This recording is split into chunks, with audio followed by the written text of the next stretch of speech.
West Asia is on edge, bracing for an Iranian attack tense over what form it will take. The next few hours are critical as the possibility of a wider war expanding in the region is increasing. Iran is reportedly preparing to launch an attack on Israel as what it calls retaliation for the attack on its embassy in Syria on the 1st of April. And the offensive could occur in the southern or northern regions anytime now or over the next few days. And it has the potential to trigger an all-out regional war. Senior U.S. officials have said that Iran, in all likelihood, will attack Israel before the weekend. According to reports in Israeli media, Iran can launch missiles and drones today, which is Saturday. I would just say that we're watching this very, very closely. We still deem the potential threat by Iran here to be real, to be viable, certainly a credible, and we're watching it as closely as we can.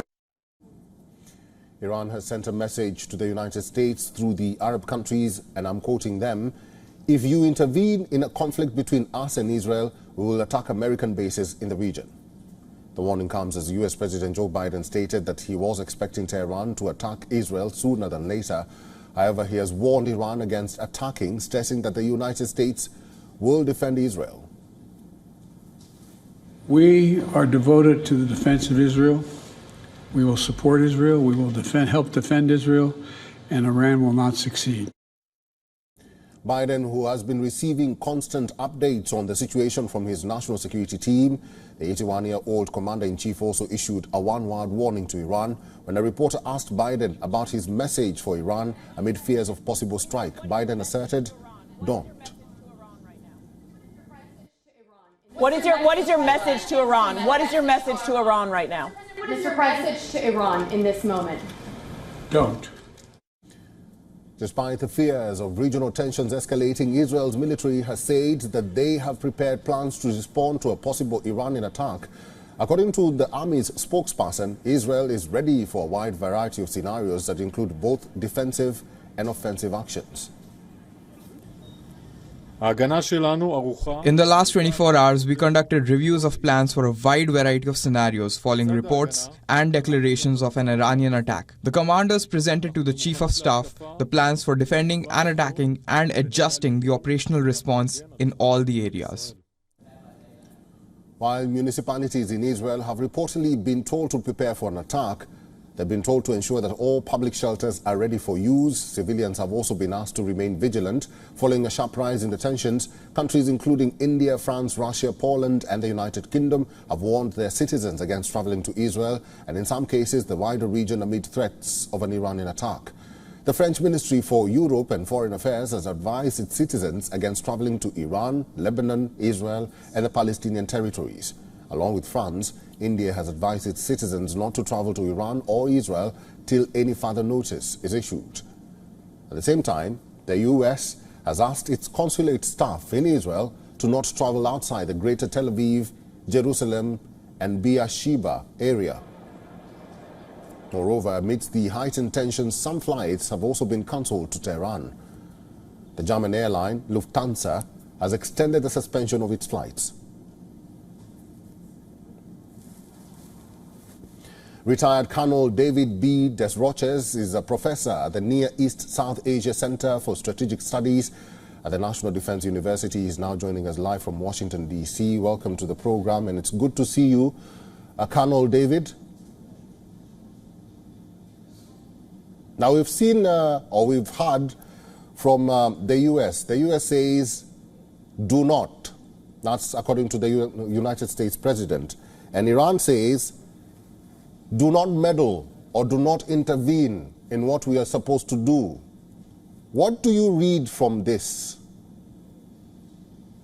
I think there's an element of posturing here. I mean, really what Iran's issue is pride. Their pride's damaged because, three of their most senior Revolutionary Guard officers were apparently located with pinpoint accuracy within a city that no Israeli has legally been in since the days of the Raj. Obviously the Revolutionary Guard is infiltrated by Israeli intelligence. At the same time, You have a lot of internal tensions within Iran. I mean, over 20 Iranian security forces from the Navy, the police, the Revolutionary Guard have been killed fighting in eastern Iran, in the Baluch region of Iran. You have a few months ago, the ISIS explosion at the memorial for Qasem Soleimani in Kerman, which the United States warned the Iranians about. The leadership didn't go, but they let the ceremony go on. So about 100 died there. And, you know, you had 2 months ago an Iranian missile strike on Pakistan. So there's a lot of internal tension there. In the midst of that, to lose so many senior officers in such a precise, targeted manner is a real insult. So I think Iran is trying to find a way to sort of assuage its pride and really restore its reputation as a competent security state.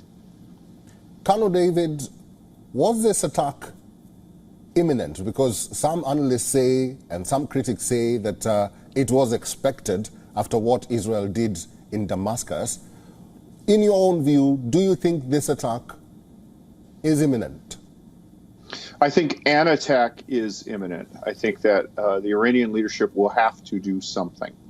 But, you know, I mean, there have been attacks. For example, the head of Iran's nuclear program was killed, presumably by Israel, within Iran. And there really wasn't anything there. I think that what we'll see is an attack against an against an Israeli facility or against a Jewish group. The Iranian state doesn't differentiate between the two, probably far away from the region.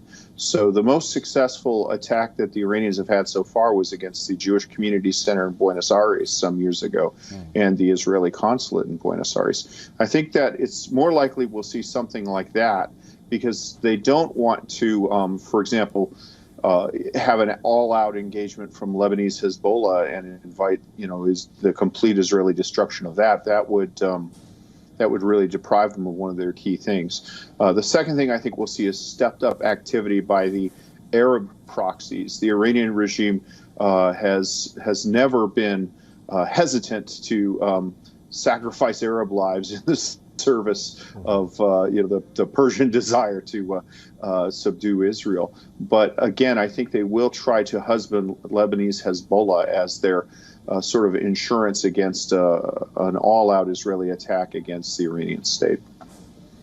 Colonel David, so now we are looking at an imminent attack by Iran. If that happens, what will be the impact? That's the question that is on everyone's mind right now. What will be the impact in West Asia region, briefly?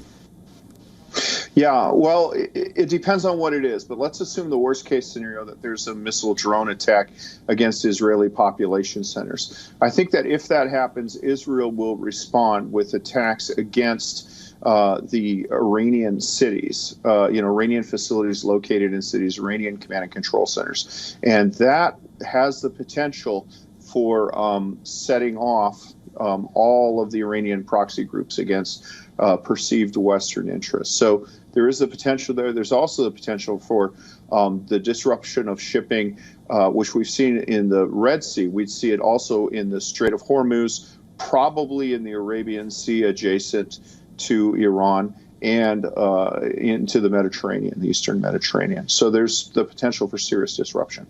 All right, I've been talking to retired Colonel David B. Desroches from Washington, D.C. Colonel David, thank you very much for talking to us today. Thank you.